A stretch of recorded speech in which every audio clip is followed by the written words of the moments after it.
Okay, so once I've passed the presenter role to Elaine, I will monitor the chat box. So if you're muted and you want to unmute, you can. Otherwise, you can use the chat box, second bubble from the left at the top, to ask a question. And at an appropriate time during Elaine's presentation, I will interrupt and ask the question that you've posed. So if you could bear with me, I'll be keeping an eye on that. I'm going to pass the presenter role now to Elaine. As I find her, she is.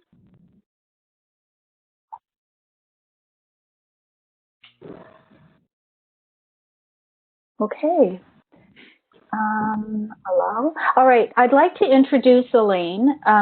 Elaine, as many of you know, most of you know, is a national coach, and she's the program manager for Curling Canada National Team Program. She's been a professional coach for over 25 years for Korea, Japan, and Canada's national team programs. She must have started when she was about 15. Level 5, Elaine is level 5 certified coach. She has coached CBC to 2 Scotties gold medals and has been on the coaching team at 6 Olympic competitions. Elaine remains active in coaching in the community and provincial level and has also operated the 4-foot curling camps in BC for over 35 years. So Elaine, I won't waste any more of your time or anybody else's on the line. Thank you so much for agreeing to do this, and please take it away. Thank you, Andrea, and thank you very much to Curl Ontario for inviting me to do this little talk with the coaches. I wish you could see my face because with the description of what I did, you probably think I'm 95 years old. I looked through the roster of a lot of the people that were registered, and I'm thrilled to see a lot of people that I know on there. So hi to all the people that I saw your names, and I know you're here. This is a huge topic. It's very, very timely for me as I'm going through this very topic in the national team program as we speak. I'll make a couple of references to that. But basically, what are we going to do? We are going to look at gap analysis. And why are we going to do that? We're going to look at it because we want to have an improved performance in whatever area of curling that we are looking at. Elaine, I'm going to mute everybody. There is some background noise, so people will be able to hear you and I, but we won't be able to hear what's going on in background. So stay tuned. Hang tough just a second, please. You bet. Okay, don't take that personally, everybody. We really want to hear from you, but I can only focus on one thing at a time for sure. So Andrea is going to hold the questions so that I don't lose focus on what I'm talking about. So yep, for sure. This first slide, I'm just going to tell you what this next hour is going to entail. We are going to, okay, and I also need to allow new people coming in. Okay, some more people. The things that we're going to cover here is gap analysis. What is it? How do we do it? The process that we go through. How does it fit into the yearly training plan or the season plan? I am assuming, I hope reasonably correctly, that most of the people in the room are coaches, although this certainly does apply to athletes as well. I am primarily looking at it from the coach's point of view. I'm going to provide several examples of gap analysis forms or worksheets. They're going to come a little bit later in the presentation. We're going to talk about how to ensure success, and then finally some key takeaways. So right now we have this amazing, unique window of opportunity in our sport, in the world, everywhere around us. There's this crazy kind of day the world stood still for many people. It's the middle of April. In my world, it's still normally the curling season. We still had a couple of competitions left to go. But what has resulted is now we have this larger window of opportunity to do this planning that coaches just love to do. Like this is the part that we should be spending a lot of time on. We never have an opportunity to, because at the end of the season, our athletes are burnt out. They don't want to talk about curling. They want to rest. And then by the time you get them around a table, they've forgotten about what they did during the last season. So I know that many of you just finished the debrief, which is kind of the first start or the first part of this component of season planning. And this is a big ingredient within that. So this long window has enabled us to take a much more detailed look. And I'm certainly doing that in my world. And I hope you will have a chance to as well. So gap analysis, what is it? It's simply the difference between where you currently are now, your level of performance now, and what you aspire to perform at. So where you would like to be. Now that's a great, big, huge, broad topic. So we're going to try to go through some process to make it a little bit easier to decide what to do, what order to do it. Make sure that you're highlighting things in it that are actually important and not just everything, and so on. So this is the process that I have outlined. You will get a PDF of all of the slides, plus a few extra examples of some gap analysis tools that I collected from a few different coaches. But this is the process that I go through, and this presentation goes in this same format.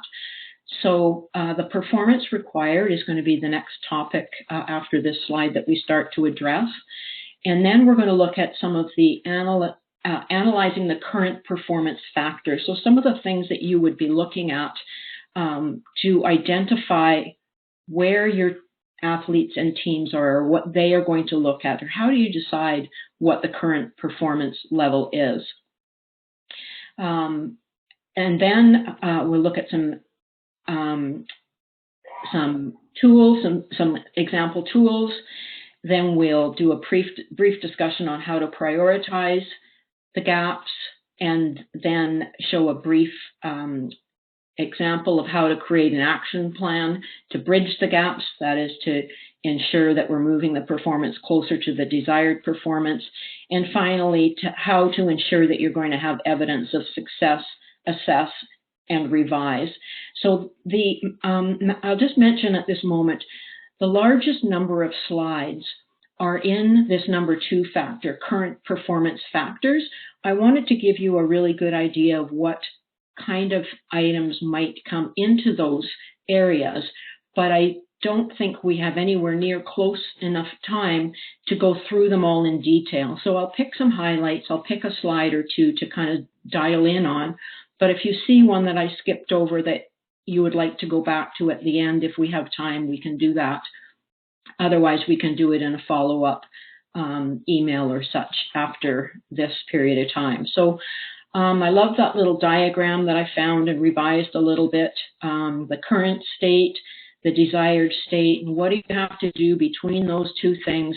It's the action plan, and that's really in a nutshell what the coach is going to do in gap analysis. So just up front, I wanted to give you a bit of an example from my world. Of course, I can't give you a recent example because it wouldn't be ethical for me to share current stories, but this is one from about, well, around 10 years ago, where we had clearly identified in the women's program, we'd been talking about sweeping for a really long time and we hadn't been doing anything about it. So I asked a couple of people to come together and put their heads together to create an accelerated program for how to teach women how to sweep better. And I asked Glenn Jackson, Marcel Rock, and Melissa Saligo to head up this little committee where they looked at the physical component of building strength, the technical component of biomechanics, and how to make sure you're doing that as effectively as possible, and the added intellectual component, which was huge. And Heather Netowin's team quickly embraced it and really were the first women's team in a long time to make big inroads into that area. I don't know if you remember back then where there was a lot of attention on that team for some of the unique things they were doing, and they were able to get an article in the Globe and Mail about what they were doing. So that was a real success story and something we were doing. Right now, this is my reality in my world. We have a new Canadian champion. We did not have the ability to test their strengths or their ability to compete against the best in the world. We almost did. We were 2 days away from having them see if they could meet that standard. But now that is on hold, and we are looking at all of the teams in my national team program. We're looking at each one of them, team by team. What do they have to do in order to be poised to win a gold medal in Beijing in 2022? So we're looking at overall program gaps and specific things we can bring to specific teams, because we know this little team on the right and some of the other women on the world stage are doing a pretty amazing job, and we need to know exactly what we have to do to beat them. So what performance is required in order to reach the level of performance that you would like your team to meet? So this is maybe a more realistic aspiration for some of you, a club team. What is the area that they're going to compete? Is it going to be juniors, under 19? Do you have a wheelchair team? Do you have a mixed doubles team? Do you have a junior team at the beginning of their cycle, or towards the end of their cycle? But we need to know exactly where they are. And I think a lot of times in curling we see coaches trying to apply training protocols or training methods or plans onto a team no matter what level they're at, which just isn't appropriate. We need to know what they specifically need to do and how to stage that kind of a performance specifically. So the first thing to do is to find out as much as you can about your own team. This is the current Canadian Junior Women's Champions. And excuse me, this is the kind of record that they had this year, the kind of, excuse me, a little bit of tickle.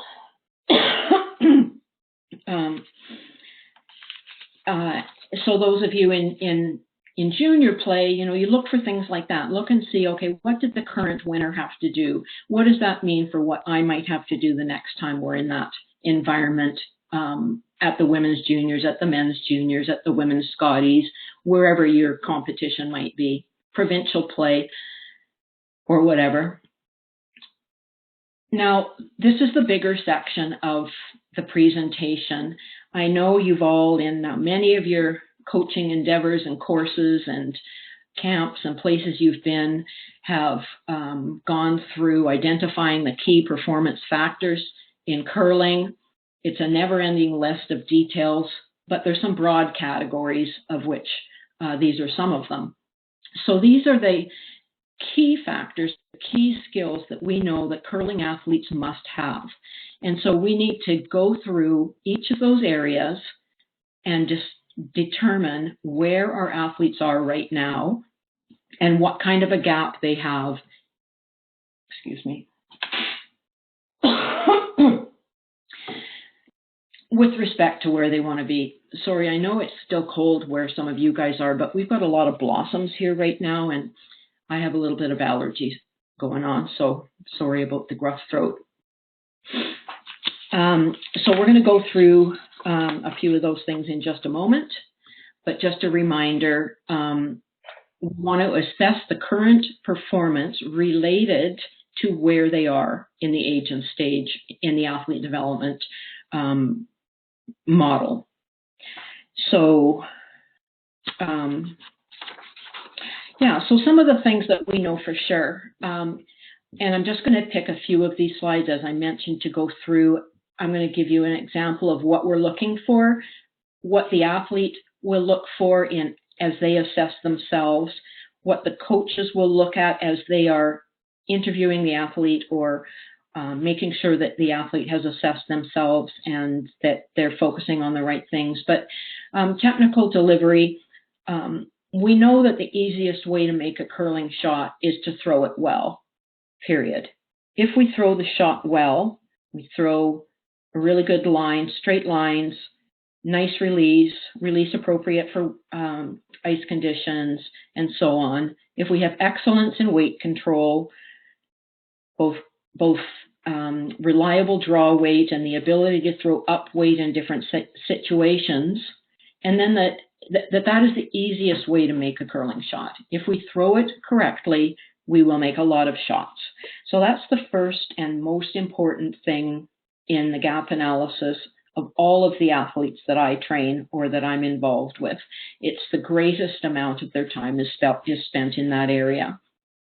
And of course, the second layer on the technical performance of how you make shots is knowing how to make the shots. And that's the part that's even, that's way bigger than knowing how to throw the rock well. At a certain point, you can, it's not too difficult to throw the rock really well, but it takes a lifetime to understand how to throw the rock well in all different types of situations. So on the left-hand side of the column, those are the skills we're looking for to assess in our GAP analysis. And on the right-hand side, those are potential ways that we can look at measuring those skills. So if you were having an athlete do a technical GAP analysis on themselves, they would do a self-assessment, and you could give them an outline of topics that you'd like them to address and go through. Another one would be the coach's observations, the notes you've taken throughout the season, or the trends and the things that you know for sure about your athletes. Video, by going back and reviewing video.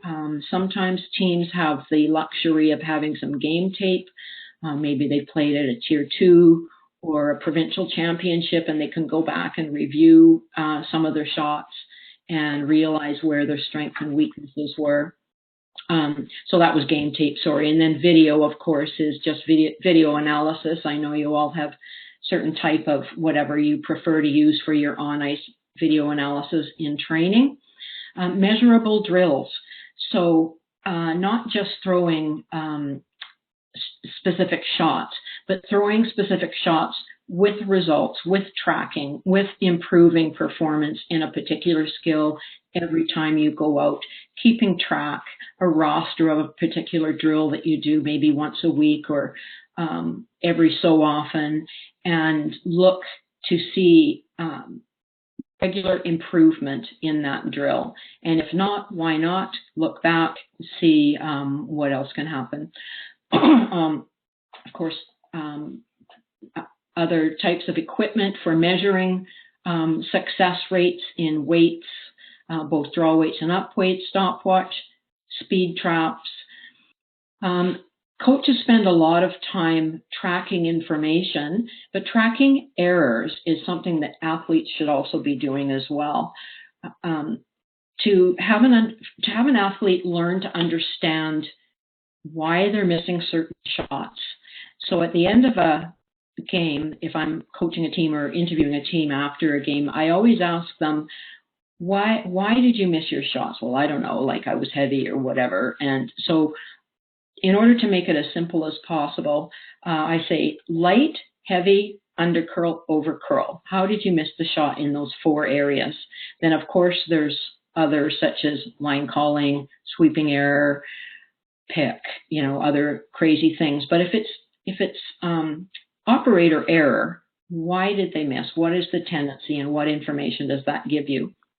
And then of course, event statistics are huge.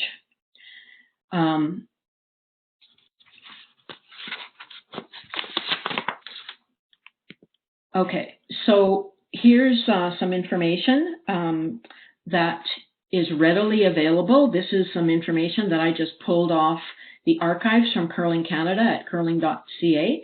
And I just went to, I think, the 2019 juniors I looked at the winning skip and I said, okay, well, I just clipped this page, and this is Tyler Tardy's performance over that particular competition.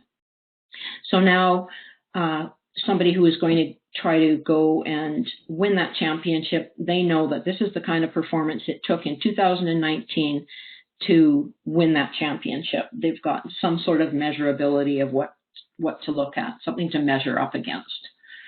This is the women's skip from that year, and I think it's interesting to note the difference between the men's and the women's. We can't assume that, we need to see 85% across the board, no matter who the athlete is. Everybody's different, so we need to track each different type of performance. This is, again, just pulled this off curling.ca archives, the plus and minus, and,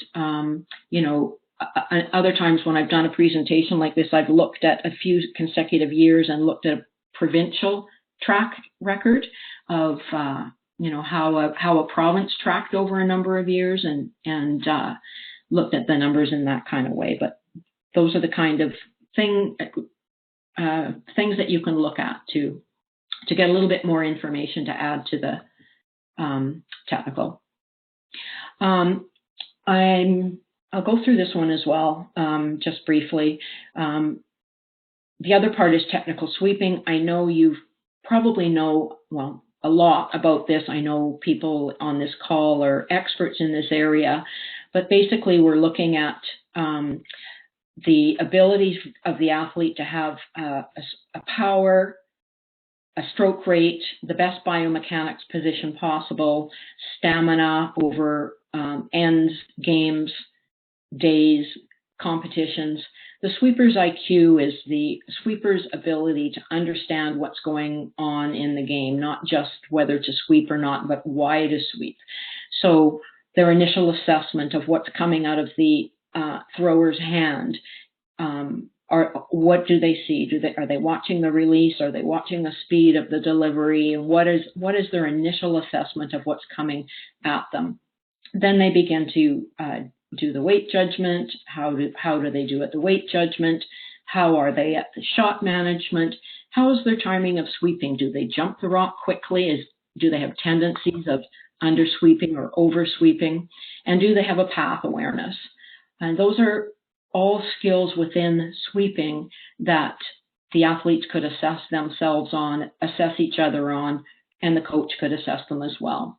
So again, on the right, ways to assess it.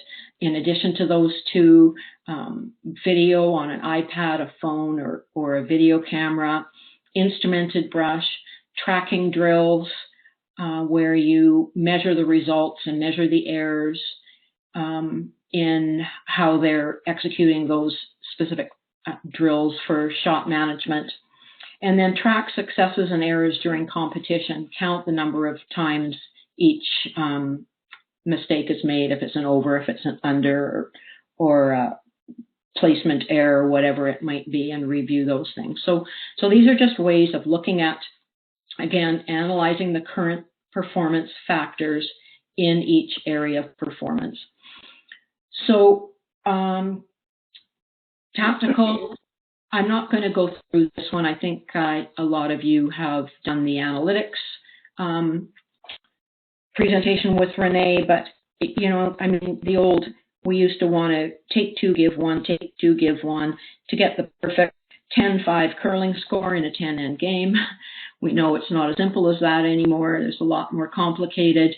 However, we have a lot more information on how to do it, how to track it, what to look for, and how to create plans to improve each of those situations. The ability to force, the ability to prevent a steal is one of the biggest things that we have learned in tactical ability and understanding how to win a curling game by watching the scoreboard is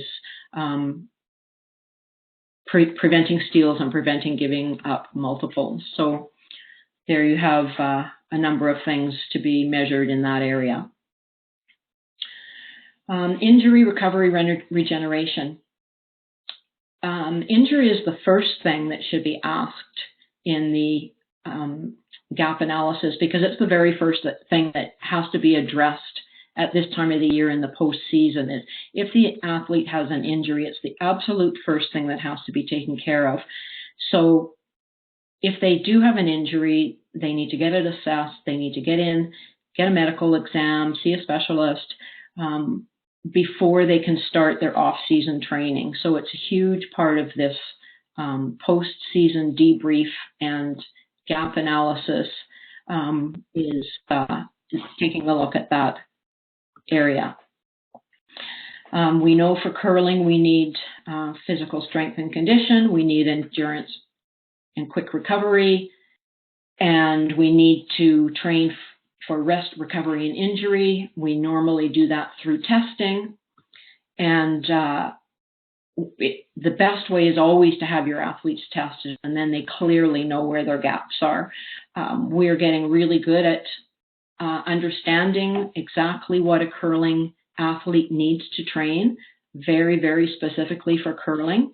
We don't ever send them into a gym just to, go see a trainer and get more fit, get stronger and fitter. We know the minimums and the standards of what a physiological performance in curling entails and the type of training that needs to be done. So testing is the very best way to analyze a gap in the physical for sure. Oops.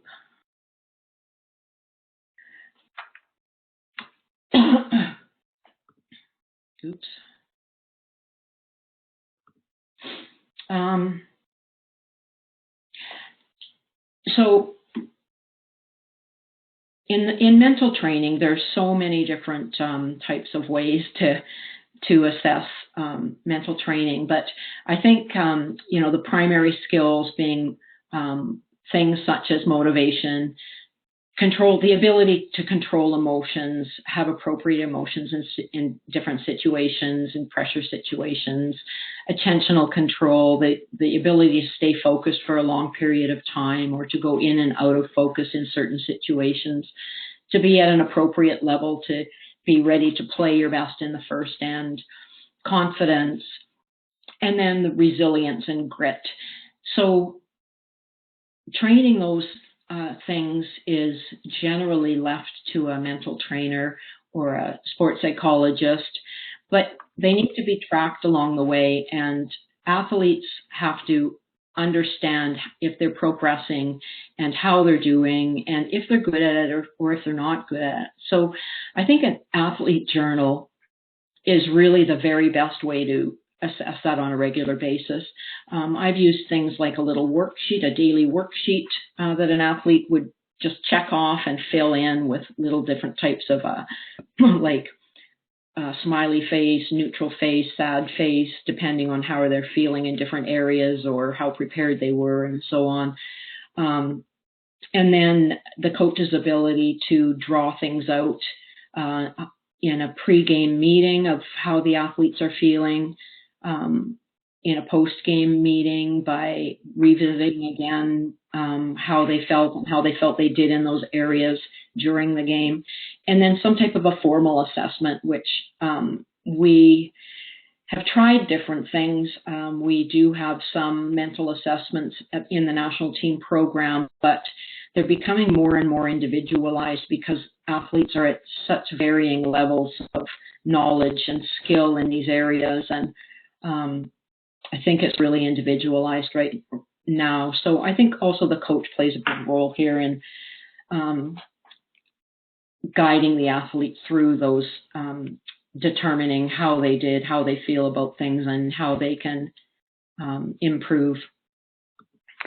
We have two questions, Elaine. Can Great. you go back, please, to the slide just before mental? Okay. I'm going to open up the lines just to let Robert go ahead. Is that the one that you wanted? No, actually, it was the next slide forward. Oh, mental? This one? Oh, the next one. Yeah, I think you skipped that one right there. Oh. I hadn't got there yet. Okay. Yeah. I thought you scanned over it. I'm sorry. That's okay. That's okay. Ask We away. haven't. So, are you good right now, Robert? Yes, thank you. Okay. We do. I'm going to mute everybody just real quickly. We do have a question, Elaine. Do you have a baseline of what a junior championship team's physical testing is? For example, how long should they be able to plank?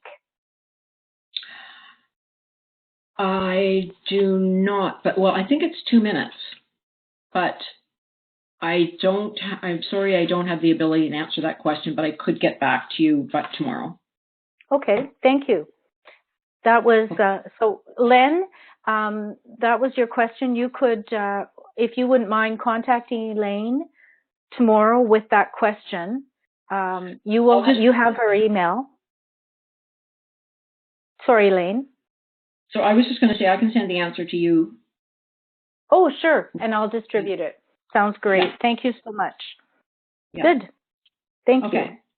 Yeah. And sorry, I'm going through these things really quickly because we just have an hour and there's so much information.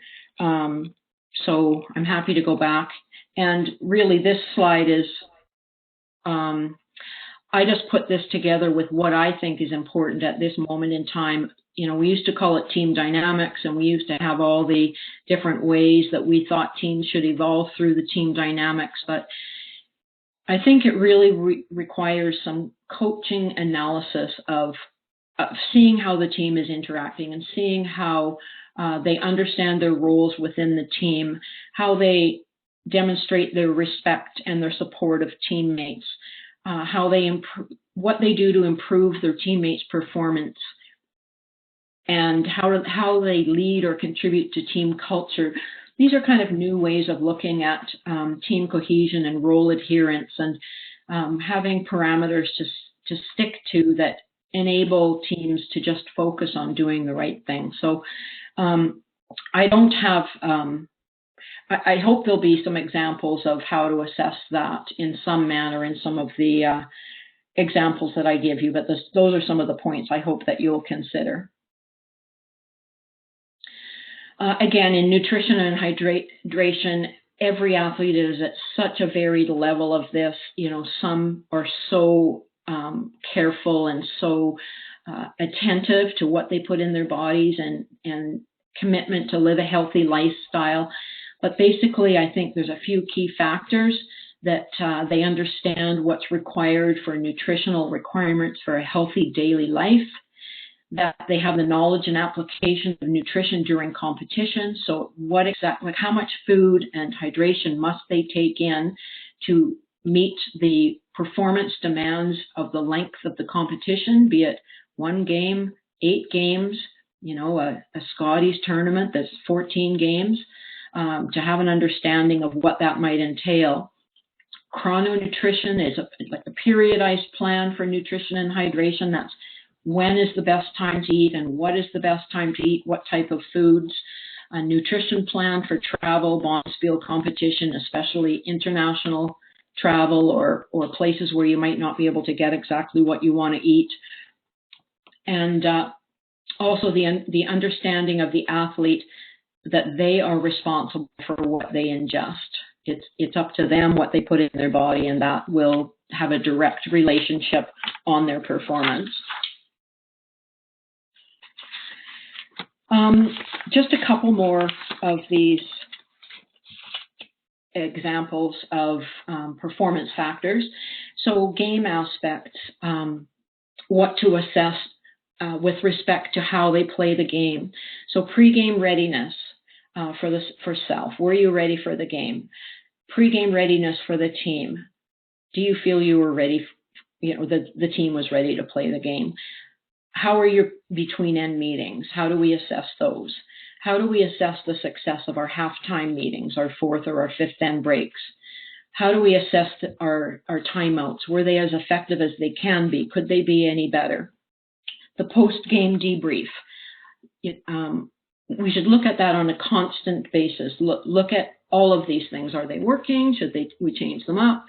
I think we find with some of these things that they start to become just checklists of yes, yes, yes, yes, we did that. Like we go through the motions of doing them, but are they the things that really are making a difference between something happening and something not happening?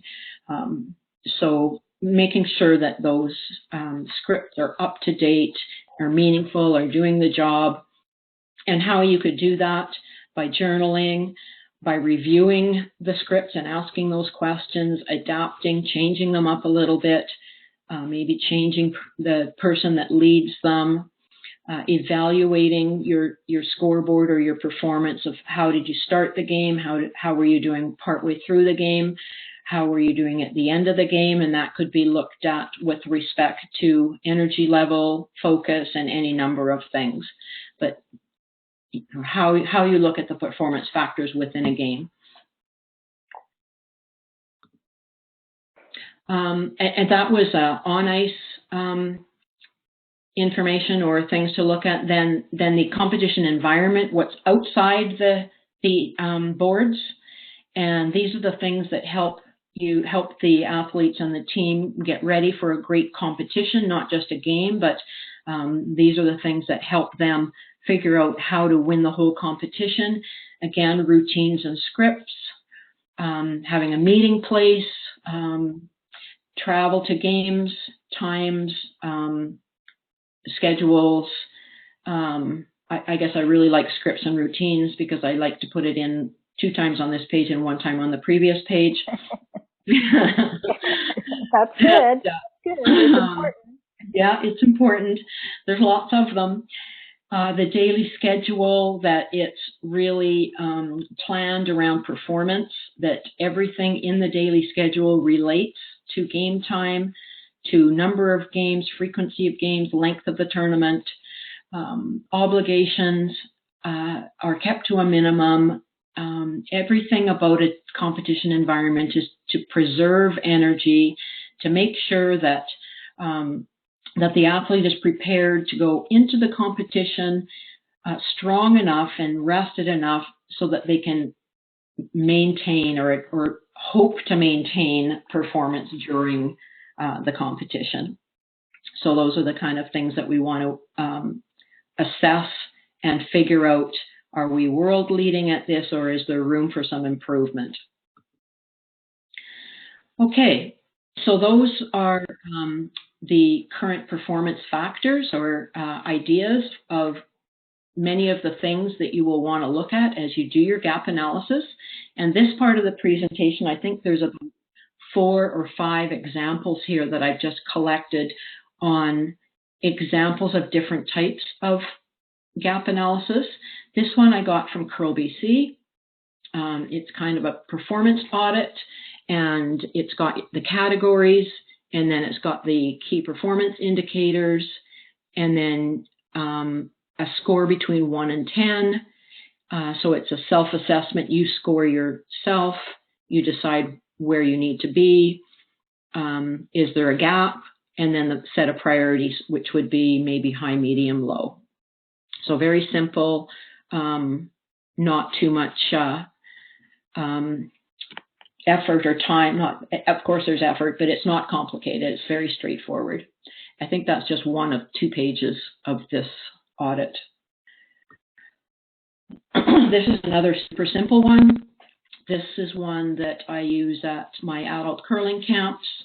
So there could be quite experienced curlers there. They may have played for 20 or 30 years, but it allows them to focus in on certain things, especially during that week.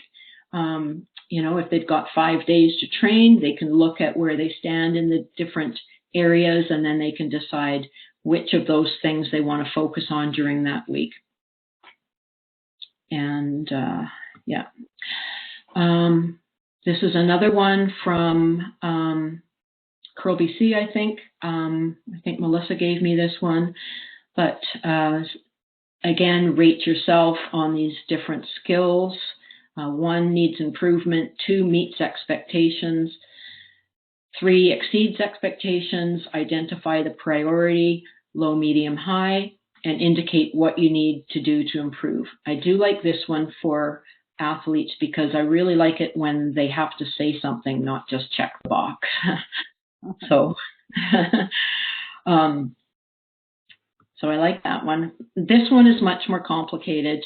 Not much more complicated. This one is from a Next Gen camp and modeled a little bit after the national team GAP analysis. And this has room for 5 athletes to put their scores in, and then the coach could get the tally off this sheet. So that this is fairly easy to generate. If you're that kind of a person, you could create this one, and so again, you meet you score yourself, you make a comment, you state the impact or priority or impact on performance, the effort, and the priority.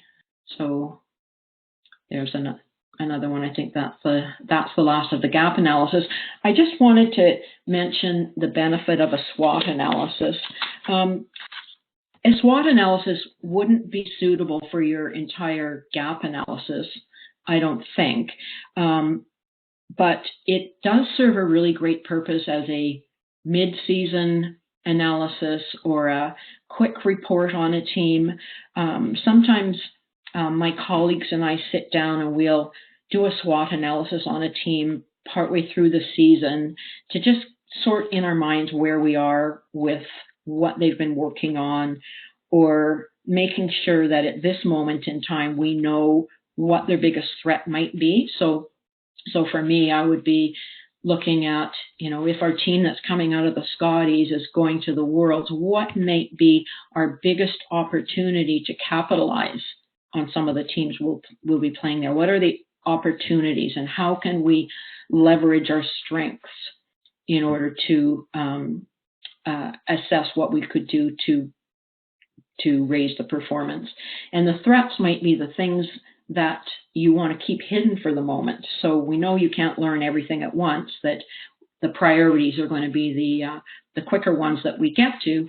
But in the meantime, what is your opposition doing to scout you, to look at you and say, how are we going to beat these teams? And those are the things that you're going to want to figure out strategies of what to do, how to avoid those certain situations. How might those weaknesses hurt you? Oops, I think I went too far.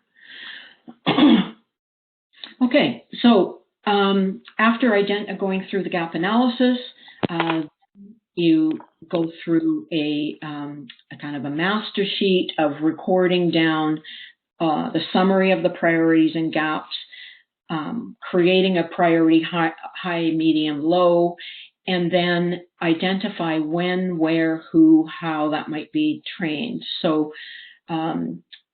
physical fitness, injury recovery, those kind of things are pre-season. If you have summer training, you get a chance to do some technical and some sweeping work. Could be doing video review, watching game tape in the off season. So when and how can you do these things, and what are the priorities? So that's your summary. Oops.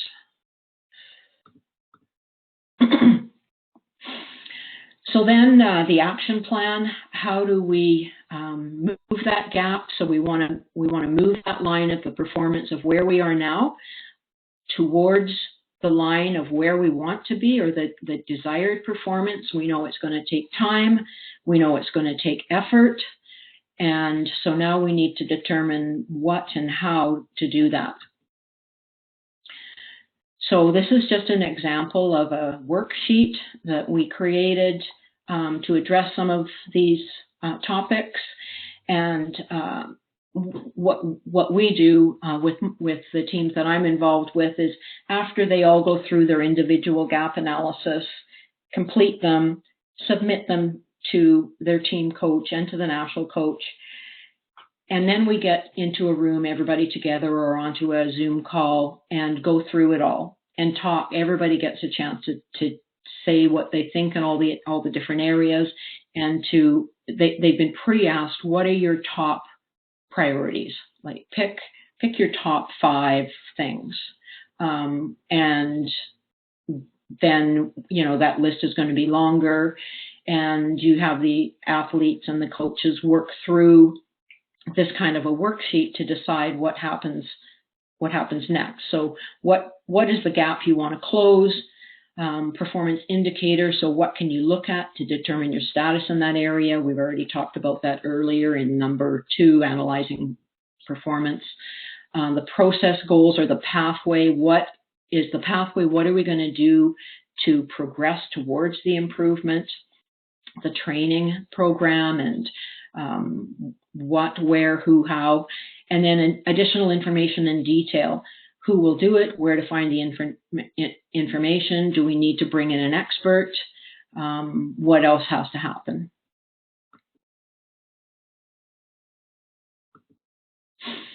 A couple little tips. It's always great, super rewarding to get something easy checked off the list. You want to make sure that the things that you put on the list are things that can be accomplished. So make sure there's some things on there that the athletes are feeling that they are making immediate progress, and get those off the list quickly. Like, pick some easy ones. I have a book. This is another tip, a book that probably many of you have read this book. It's called The One Thing, and what is the one thing I can do such that by doing it, everything else will become easier or unnecessary. Clearly, I think that's a little bit oversimplified, but it is a good point on narrowing your focus to what is really important and not looking at the great big wide world of, oh my gosh, look over there at what, Team Epping's doing over there. Should we be doing that? You look at the one thing that's going to make you better, and then what leads into that, what applies to that, and stay focused on those few things. And I really like this book. It's simplified, but it's got a lot of great ideas, and I would recommend that. So the last thing is evidence of progress, key performance indicators. How do we know how we're doing? How do we know when we've got to that new performance, that we started out at one point and we were hoping to get to another, and now we've got to look back and see if that actually happened?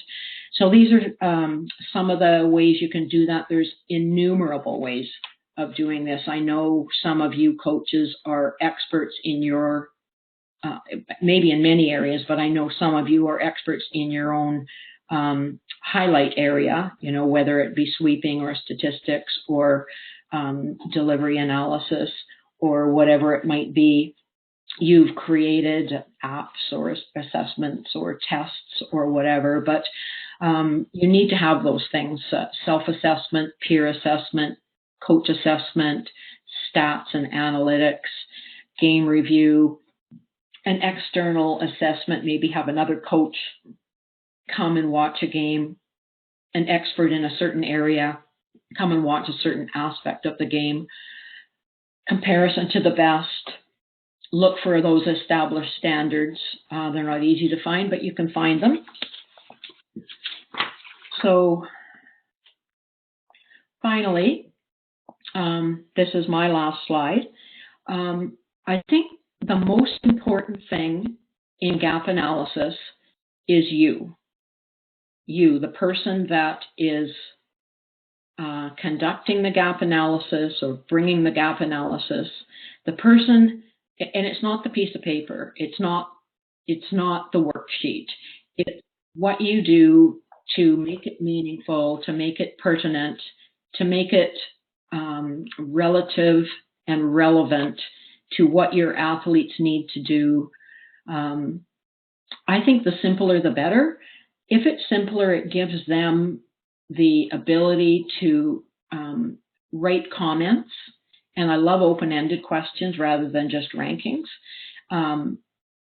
When we used to have a much simpler gap analysis in our national team program, another story, I have to tell you that Kelly Scott was the ultimate best athlete ever at doing gap analysis. Hers would be 20 pages, 20 typewritten pages or computer typed pages. She was amazing at recording her thoughts and capturing the essence of what had to happen. But she, the questions were open-ended and she had the ability to express herself. So remember that there's a sweet spot, a balance between a lot of information and creating too much, or information that will create a challenge, but too much that will create too much discomfort. So we need to go out of our comfort zone to learn and get better, but we need to do it at the right time, and that's in training, so that we will be better in performance. So where's the sweet spot in training, and where's the sweet spot in competition that creates that balance between how much information are we bringing to the table? So again, you are the key to success. Where this tends to fall is in the action plan or the roadmap of what are you going to do with this information. The athletes are responsible for getting the information down and making sure that you have in your hands the things that you need to know about them and the things that they feel are important. And then usually it's up to the coach to figure out what to do and to make sure that those things are brought to the training environment.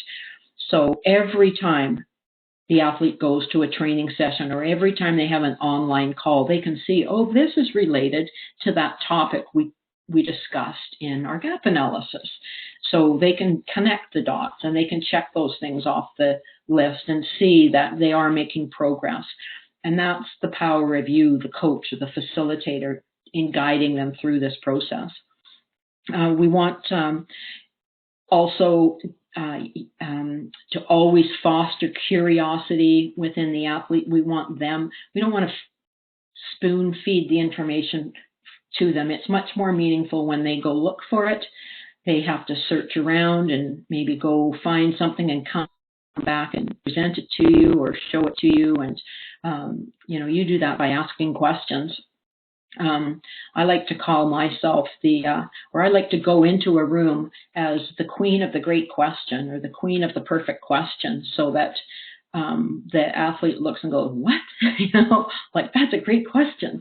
And they always know I'm going to have something. And some of it's directly related to this, and some of it's just that I just want them to be caught off guard a little bit and have to start thinking. So foster curiosity. And by preventing distraction of, athletes like shiny things and they like to see what other people are doing and, oh my gosh, look over there, Mark or Emma Miskew switched to a slider in her sweeping and I should wear a slider in my sweeping. And, we don't want athletes to be distracted by shiny things. We want them to be focused on what we measured, what we assessed, and what we agreed on was the best route for them, the best plan for them to get better. And so we want to adhere to this great plan that you've created. So I'm going to pause there and see if you have any questions. Well, somebody lost the sound, but if you've lost the sound, you can't hear what I'm going to say anyway, but the recording will be coming out. So you'll be able to fast forward to what you've missed. I'm sorry. We have a comment. Great to have this discussion with the team before the season starts so that they know there is a real measure of performance coming for the season. Mm-hmm. So that's a really good point. Elaine, when you're working with the teams that you work with, the national teams, and you've done your gap analysis, and you now have a list of maybe 10 things that they can do in the off season or pre-season, and then you need to identify what they're going to work on in the competitive season.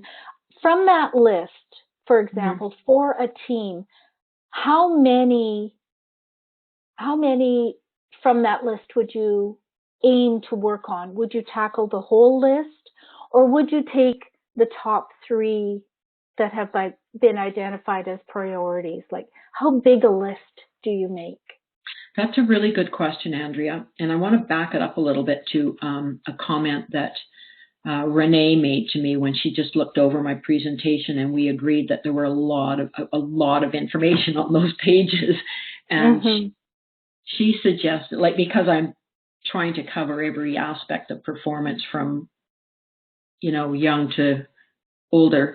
So she suggested maybe color coding the list of items by priority or by age and stage. Because certainly some of those things you wouldn't even think of bringing up for a team that was just starting to get curious about these kind of things. Like you know them as a coach, but you never need to talk about things that are beyond the athletes.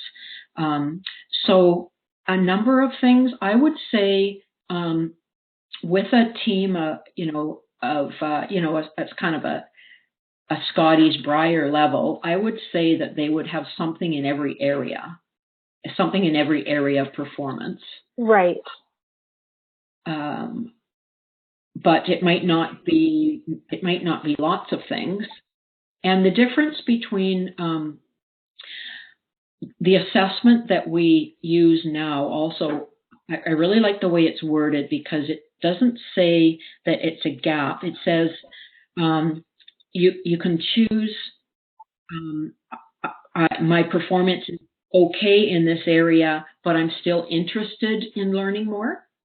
So they're not identifying it as a gap. They're interested in something that they're curious about. So it's not another thing that needs to be addressed or checked off the list. So I would say make the priorities as few as they can be. Don't make it overwhelming, eh? Exactly. Once you check them all off, you can't believe how happy everybody is. and then you do your SWOT. Yeah. Make sure you can check them off the list. Yeah. We have another question. Is the gap analysis more involved with junior or adult competitive teams? So is one a little more lengthy or detailed than the other for junior versus adult? I think so. And I think it's stage of competition. So, like I even have a simpler one. I'll try to find it and time to send it with the handouts. That'd be great. But one of the ones I have just has a list of those performance areas with no details. So technical delivery, period. Sweeping, period. Physical fitness, period. So they get to comment in those areas or say, set one goal in each of these areas. So the simpler, the better, and let them grow into it. They want to be curious about the next step. And then, a senior level athlete, I would say, maybe the top, maybe the playoff and a bit below teams out of Scotty would go through this kind of a detailed gap analysis. And a provincial team would be somewhat less than that. And I work with lots of provincial teams too, and some of those ones in there were for provincial teams, which Melissa created. So I would say most of the ones in here would be provincial, those who aspire to compete and be podium at a provincial championship. Okay. We have another question. You're dealing with teams that are 110% engaged, focused, and driven to the end goal. How can coaches get junior teams to buy into this when possibly one or more players may not have the same commitment level as the rest of the team? Do you have any suggestions on that, Elaine? How to get more individual athletes more motivated and committed? Well, I always like to ask questions and modify the environment to what's actually happening.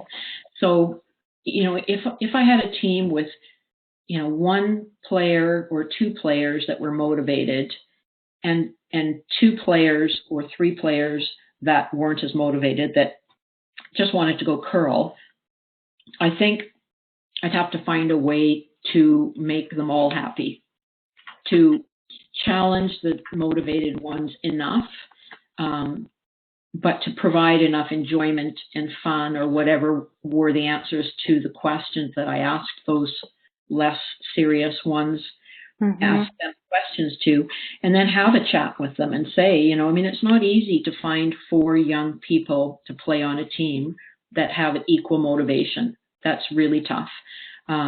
So you don't want to give up. You want everybody to have a good time, but you still want to challenge the more talented ones and engage the ones that are not as committed. And I think you just have to be, you have to do both at the same time. Find a way less committed to have fun or enjoy participating in the manner that they want to. Excellent. I'm going to open up the mics now. I'm going to unmute everyone else so that if anybody has any questions that they'd like to ask before we finish up, they can. So we've opened up the mics. Are there any burning questions for Elaine?